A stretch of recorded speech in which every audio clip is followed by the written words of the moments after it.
శాయ నమః శ్రీ సరస్వతి నమః శ్రీ గురుభ్యో నమః. భక్తులారా, వ్యాసప్రోక్త భాగవత మహాపురాణం యథాతథంగా చెప్పుకున్నాం. ప్రతి శ్లోకం దాని అర్థం. ఇందులో భాగంగా నిన్నటి వరకు మనం 9 స్కందాలు పూర్తి చేసి 10వ స్కందాన్ని 69 భాగాలుగా చెప్పుకున్నాం. ఈరోజున 70వ భాగం చెప్పుకునే ముందు వ్యాస మహర్షిని ప్రార్థన చేసుకుందాం, నమస్కారం చేసుకుందాం. అట్లానే ఈ దేవాలయ ఈ క్షేత్ర పాలకుడు ఆంజనేయ స్వామి కూడా నమస్కారం చేసుకోండి.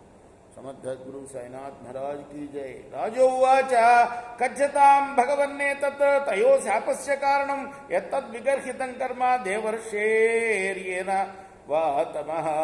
सुख उवाच रुद्रस्यानुचरौ भूत्वा सुदृप्तौ धनतात्मजौ कैलासोपवने रम्ये मन्दाकिन्यां मदोत्कटौ वारुणीं मदिरां पीत्वा मदाघान्वितलोचनौ स्त्रीजनैरनुगायद्भिर्चरुतः पुष्पदेवने अन्तः प्रविश्य गङ्गायाम् अम्भोजवनराजिनी चिक्रीततुर्यवति बिर्गाजविवाकरेणुभिः.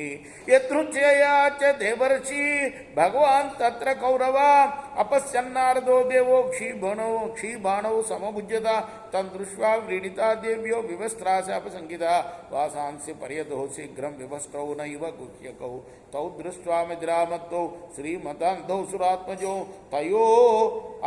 तयोरनुग्रहार्थाय శాపందాస్యన్నిధం జగౌ. పరీక్ష మహారాజు చెబుతున్నాడు, నారదుడు ఆ యక్షకుమారుని ఏల శపించాడు.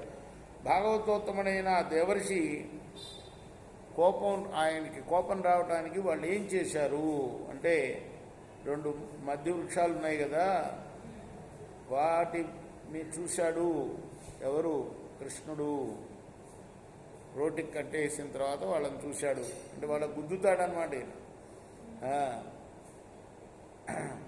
అయితే వాళ్ళు ఎవరయ్యా అంటే ఆ మధ్య వృక్షాలు. దాని గురించి అడుగుతున్నాడు ఎవరు అని పరీక్ష మహారాజు. శుకుడు చెప్తున్నాడు, కుబేరుడి యొక్క కుమారులైన నలకూబర మణిగ్రీవులు. వాళ్ళు మామూలుగా కుబేరుడు శంకరుణ్ణి సేవిస్తాడు కదా, వాళ్ళ కుమారుడు కూడా శంకరుడు సేవకులే. కానీ వారు ధన సౌందర్యం మొదలైన ప్రభావంతో గర్వోన్ముక్తులై మందాకిని నదిలో, కైలాసం దగ్గర ఉన్న మందాకిని నదిలో స్వేచ్ఛగా క్రీడిస్తున్నారు. బాగా మధ్యలో దాగి ఉన్నారు వాళ్ళు.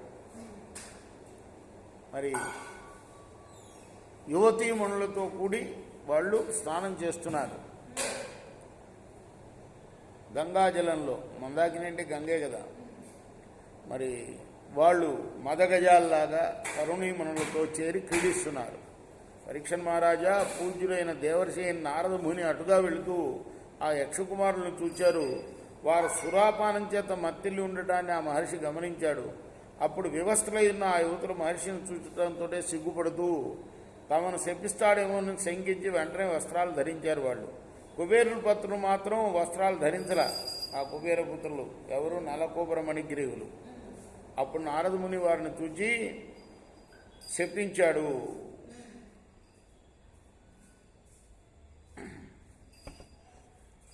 అని చెప్పాడు. రేపు మనం ఏం శాపించాడు అది రేపు చెప్పుకున్నాం. సచిదానంద సద్గురు సాయినాథ్ మహారాజ్ की जय. చకోరా హారతి సద్గురునాథ దేవ సాయినాథ. పాంచభౌతిక తత్వ